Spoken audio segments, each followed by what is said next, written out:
Ní cứ miên cái hai ta template thì trao mà để tôn cho mùi nâng ní bà xin nhìn đọc đi hàng cà phê dân tới và hộp cà phê bảo ní để tôn cho mùi nâng bây scan tới chinh là nạ chưa cả phải phải nè chẳng ở mi bà tế dân là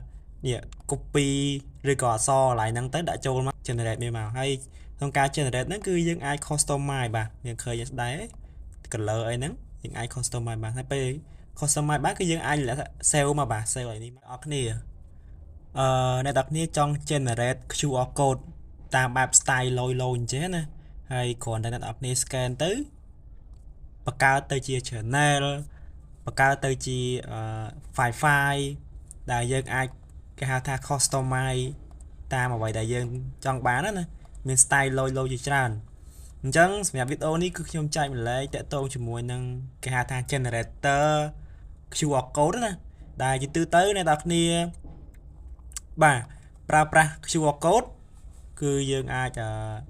គេហៅថាជាលក្ខណៈសាមញ្ញធម្មតាណាដូចជាស្ដាយនេះបាទបើស្អីយើងជាលក្ខណៈ QR code នេះគឺលក្ខណៈសាមញ្ញមែនតើដែលវាសាមញ្ញណាហើយយើងអាច customize បានតែជាទូទៅប៉ុន្តែក្នុងការ generate នេះយើងអាច generate នេះខ្ញុំដាក់ link channel YouTube របស់ខ្ញុំពេលនេះ scan មកគឺចូលមកដល់ channel របស់ខ្ញុំហើយនេះគឺមានគេហៅថា template ជាច្រើនបាទតាក់ទងជាមួយនឹងនេះបើសិនជាអ្នកគ្នាហាងកាហ្វេអញ្ចឹងទៅបាទហូបកាហ្វេបែបនេះតាក់ទងជាមួយនឹងពេល scan ទៅចេញលក្ខណៈជា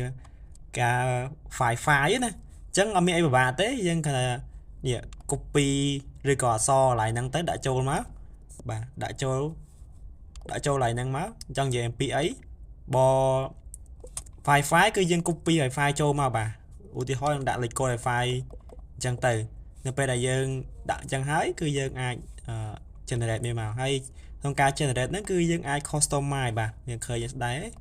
color អីហ្នឹងយើងអាច customize បានហើយពេល customize បានគឺយើងអាច save មកបាទ save ឲ្យនេះមកគឺយើងបានក្នុង QR code ហ្នឹងហើយគឺយើងមានជាច្រើនទៀតបាទនេះគឺយើងមានជាច្រើនទៀតតាក់ទងជាមួយនឹង map តាក់ទងជាមួយនឹងរូបភាពជាច្រើនដែលយើង scan ទៅគឺយើងអាចទទួលបាននៅ QR code ហ្នឹងហើយយើងឃើញនេះតាក់ទងជាមួយនឹងអ្នកគ្នាបាទលក់ជាភេទជ្ជៈភេទអីហ្នឹងគឺយើងអាចកែច្នៃទៅតាមហ្នឹងមកបាទប្រភេទស្អីដែលចង់ឆ្លាញ់បែបរូបភាពចេះអីគឺគាត់អាចយកបានណាហើយយើងមើលដែរយើងឃើញកន្លែងសោហើយរូបសោកន្លែងហ្នឹងត្រូវទិញដែរនៅពេលដែលយើងចង់បានរូបភាពហ្នឹងស្អាតគឺត្រូវតែបង់លុយឲ្យ app ហ្នឹងដែរអញ្ចឹងណាអញ្ចឹងដើម្បីបានប្រើប្រាស់ free យើងអាចមើលកន្លោនទៅវាចេញលក្ខណៈអត់មានសោគឺយើងអាចប្រើប្រាស់បានហើយបាទរូបមានសោអញ្ចឹងគឺយើងដល់តែបង់លុយបាទអញ្ចឹងយើងអាចឃើញរូបភាពស្អាតជាច្រើនដែរដែលមិនមែនគេហៅថាបង់លុយណាបាទ